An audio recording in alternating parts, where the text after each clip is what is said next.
Great leadership isn't about how well you manage people. It's about how you create movement. Most managers focus on controlling processes, tracking KPIs, making sure their team follows the system.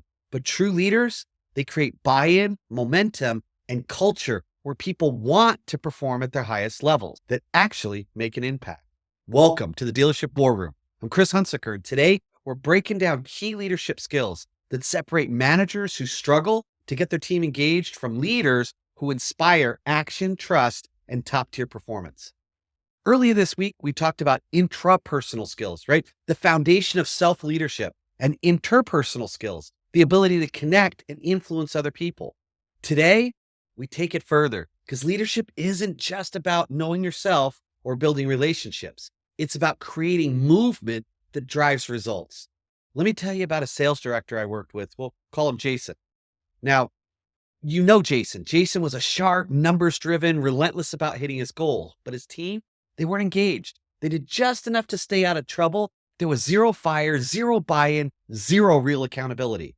Jason's first instinct, push harder, more pressure, more demands, more rules. What happened? You know, morale sank even lower. His top performers started looking for other jobs. And Jason, despite working harder than ever, was getting worse results.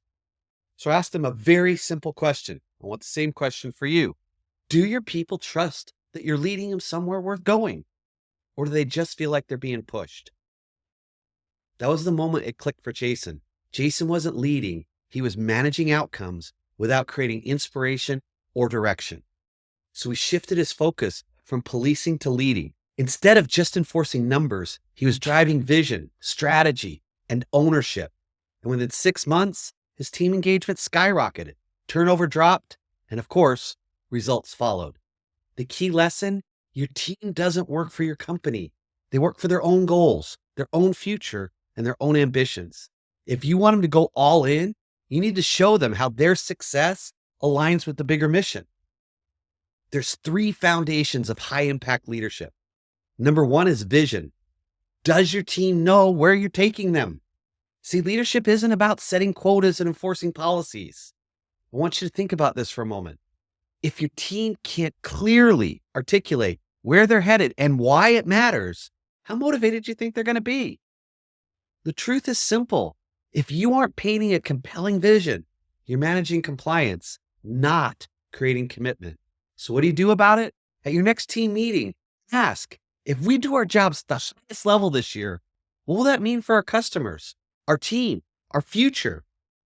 If your team can't answer clearly, you need to work on clarifying and communicating your vision and get on message. Second, ownership. You're building leaders or dependents. Your choice. Most managers want their people to take more initiative, but that fail to create an environment where ownership thrives. Think about it. Have you ever had a boss who micromanaged every little thing? How motivated were you to take ownership or think independently? The truth, if your team is waiting for you to make every decision, you haven't built a leadership culture. You've built a dependency culture. So what do you need to do about that? Instead of answering questions, start asking questions. Next time your team comes to you with a problem, don't just solve it. Ask, what do you think the best solution is? What do you think needs to be done? Encourage thinking, ownership, and accountability instead of fostering dependency. Third step, culture. It's the silent driver of performance. You can have the best strategy in the world, but if your culture is broken, your execution will fail every time. Have you ever worked in a team where there was no energy, no drive, no belief in the mission? How well did that team perform? See, again, the truth is that culture eats strategy for breakfast. If your team doesn't believe in what they're doing or in you as a leader, no amount of meetings, training, or pressure will ever fix it. This week, ask your team one simple question. What's one thing we can improve about how we work together? And then listen, and then act on what they tell you. Show them that their voice matters. That's how you create a culture where people want to perform. See, this is what I call the leadership execution formula.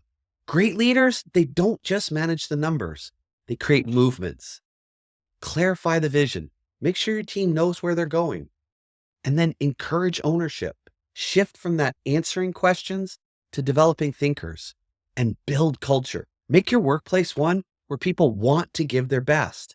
Because I'll come back to this, leadership isn't about pressure. It's about creating an environment where excellence becomes the standard and it's reinforced by everyone. When you get this right, people stop needing to be pushed and they start running alongside of you. At the end of the day, leadership isn't about how much you demand from people. It's about how well you inspire, guide, and develop them into high performers. So here's my challenge for you. Where do you need to improve first? Is it casting a clearer vision? Is it developing deeper ownership? Or is it strengthening the culture? As you've been listening to this podcast, I am sure there's someone that's come to mind. And whoever that person is, please share this podcast with them. Let's continue to spread what works and quit complaining about what doesn't. And for you, please make a note, take action, and I'll see you tomorrow in the Dealership War Room.